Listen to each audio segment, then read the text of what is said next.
तो हमारे पहले वाले वीडियो में हमने देखा था कि कैसे रिएक्टर बनाते हैं और कौन सा कोड एडिटर यूज़ करना है और npm क्या है वगैरह। तो हमारे इस एपिसोड में हम देखेंगे कि हमें कौन कौन से फाइल की ज़रूरत है और कैसे हम प्रिंट कर सकते हैं हेलो वर्ल्ड और क्या है JSX। तो स्टार्ट करते हैं।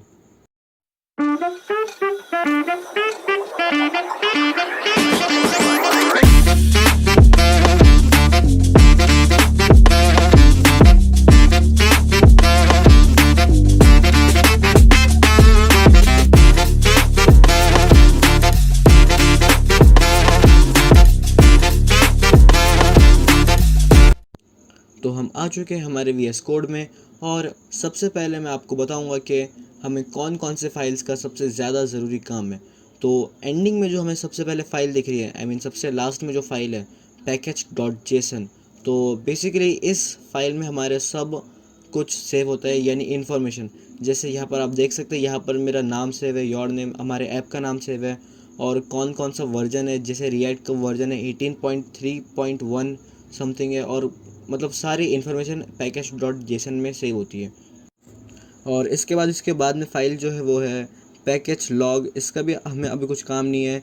गेट कोर का भी हमें कुछ काम नहीं है। फिर सेटअप टेस्ट, रिपोर्ट वेब, इन दोनों का भी हमें कुछ काम नहीं है अभी। मेरा मतलब अभी इनका काम नहीं है, अभी हम बिगिनिंग से स्टार्ट कर रहे हैं। तो बिगिनिंग से हम धीरे धीरे सब कुछ स्टार्ट करेंगे।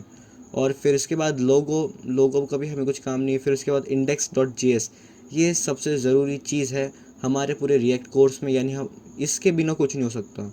इसके बाद आता है index.css ऑफ कोर्स आपको पता है। फिर उसके बाद app test, app JS, app CSS, इनका भी हमें अभी कुछ काम नहीं है।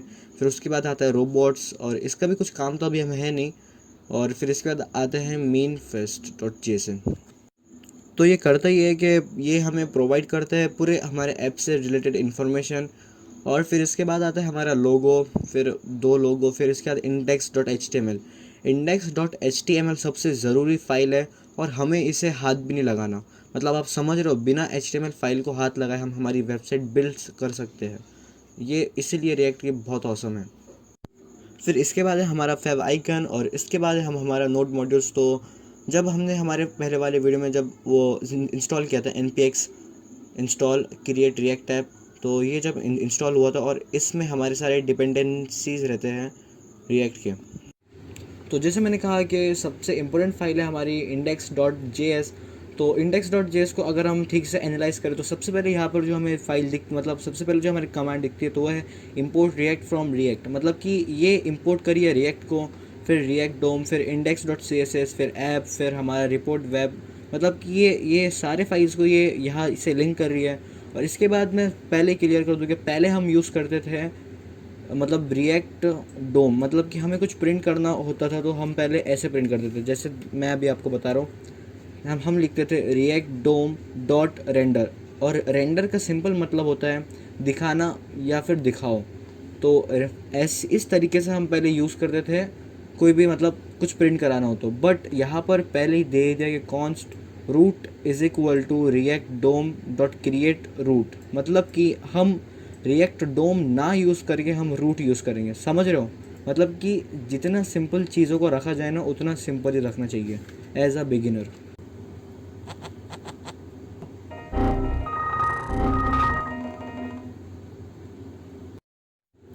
और फिर आप देख सकते हैं यहाँ पर कितना सिंपल कर दिया गया कि जैसे const root is equal to React DOM create root. मतलब कि एक रूट बनाओ जो कि हो हमारा document dot get element by ID. मतलब एक एलिमेंट बनाओ जो हो हमारा रूट में। तो ये रूट है कहाँ? तो index.html में हमारा ये है रूट। इसमें एलिमेंट दिखाएंगा जो कि हम हमारे index.js में बनाएंगे। मतलब समझ रहे हो?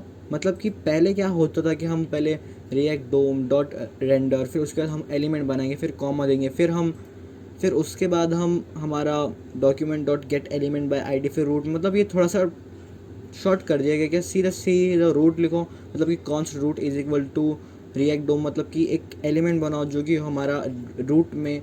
मतलब कि सिंपल कर दिया, बिल्कुल बिल्कुल सिंपल।